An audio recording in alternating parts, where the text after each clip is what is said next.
Greetings, everyone. Great to be with you today, albeit virtually. I'd like to thank the organizers for the opportunity to speak today. My name is Greg Hammer. I am a professor in the Stanford University School of Medicine in pediatrics, as well as anesthesiology, perioperative, and pain medicine. And today I'm going to talk about building resilience as a leader. I have no conflicts of interest for purposes of this talk.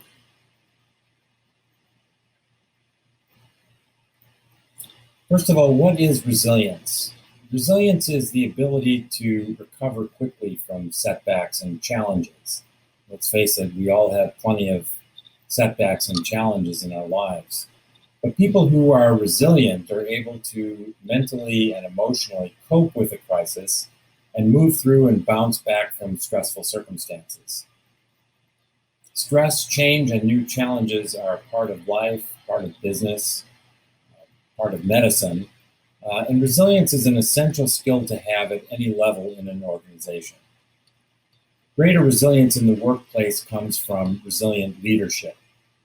Resilient leaders can bring about increased employee engagement, efficiency, and performance. So being resilient as a leader is really crucial.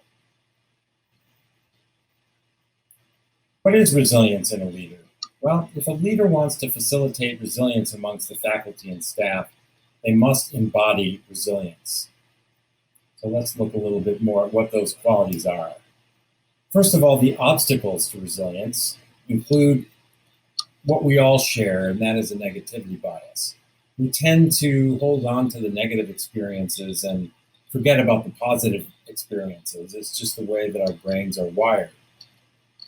We're often most negative or hard on ourselves, but we do tend to be hard on others as well. And as a leader, I think we have to do this with good measure.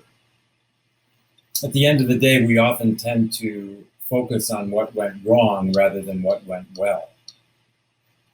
The other property that we all have, the way that our brains are wired, is that we're obsessed with the past and the future. We spend little time in the present. And yet happiness really is in the present moment. If you think about our happiest times, walking through a forest surrounded by tall trees, light filtering through the canopy of leaves at the treetops, we're not really worried about what happened yesterday or what's going to happen tomorrow. We're very present, and therefore we tend to be peaceful and happiest. The good news is that our brains have neuroplasticity. So with regard to our negativity bias and our obsession with the past and the future, if we can recognize them, we have the ability to be intentional about overcoming these limitations and becoming more present and more resilient, and therefore happier as people.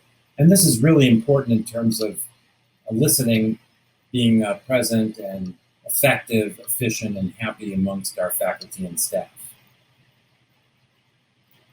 We in the Stanford University WellMD program have a rubric which is shown here on this slide regarding professional fulfillment. And there are really three elements to professional fulfillment, and they are a culture of wellness, efficiency of practice, and personal resilience. And I think that as leaders, we need to embody each of these and facilitate each of these three components in order to be professionally fulfilled ourselves and encourage our faculty and staff to be fulfilled as well. So we can help create a culture of wellness, that is, help create organizational values that promote personal and professional growth and self-care. We can improve the efficiency of practice by empowering staff to re-engineer workflow, participate in decision-making, and provide support for the electronic medical record, which is certainly a double-edged sword. It's often ranked highly amongst our faculty as a barrier to efficient practice and happiness in the workplace. If we're going to, again, encourage our faculty and staff to be resilient, we need to embody and promote resilience ourselves. And this includes our physical well-being as well as our mental and spiritual well-being. So what are the components of these elements? As leaders, we need to embody personal presence, We can't listen and make good decisions unless we're focused on the present. So if we're speaking to faculty and staff, we really need to be present. If we're formulating a response, even while they are talking, we're not present and we're not listening effectively, and we can't lead effectively. So we need to ourselves embody and project resilience and happiness.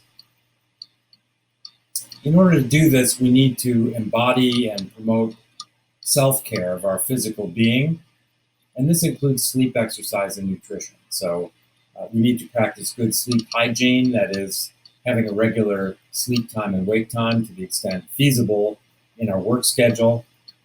We need to avoid caffeine and alcohol proximate to bedtime. In fact, caffeine has a very long half-life, so for me this means really limiting my coffee intake to that cup I have in the morning. And we need to avoid having screens in bed with us, our television, computer screens, and cell phones. So this is good sleep hygiene we need to embody, and we need to project that embodiment to our faculty and staff. Exercise is a second component of physical well-being. Ideally, we would have 5 hours of moderate exercise a week, but some is better than none. So even after a long day in the operating room, if we can at least go home and take a walk around the block in the evening with our spouse or our kids, some exercise is better than none. Nutrition, extremely important toward our well-being.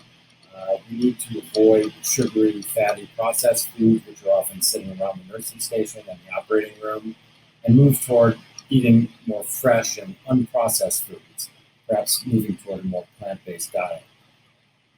We need to also take care of our spiritual and emotional selves, and I would use the acronym GAIN, which stands for Gratitude, Acceptance, Intention, and Non-Judgment, and I've written a book about that for healthcare providers. We should be grateful for the opportunity to lead and to care for our patients, to be able to do some good. And we should express gratitude to our staff for their good work as well.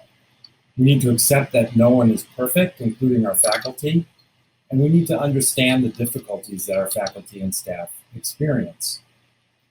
We need to exercise our intention, the I in GAIN, and be purposeful about how we conduct ourselves and lead. We need to be self-aware on purpose. And we need to be non-judgmental of others. We don't need to deem every action or every person as good or bad. This is really unnecessary and unproductive. And we spend a lot of mindful energy throughout the day really comparing people to each other, to ourselves, deeming things as positive or negative. And if we drop those judgments, we tend to be more present and happier people. And we can project this again to those who are working under us. Again, I'd like to come back to this rubric that we have at the Stanford WellMD Center and remind everybody that professional fulfillment is really all about 3 essential components, and we as leaders can embody these. We can help contribute to a culture of wellness, avoid blaming those who work under us, promote good habits, sleep, exercise, and nutrition. We need to promote efficiency of practice as well by empowering our staff. And we need to practice and therefore project personal resilience. This is just extremely important in terms of leadership qualities. I'd like to thank you all for your attention, and please enjoy the meeting.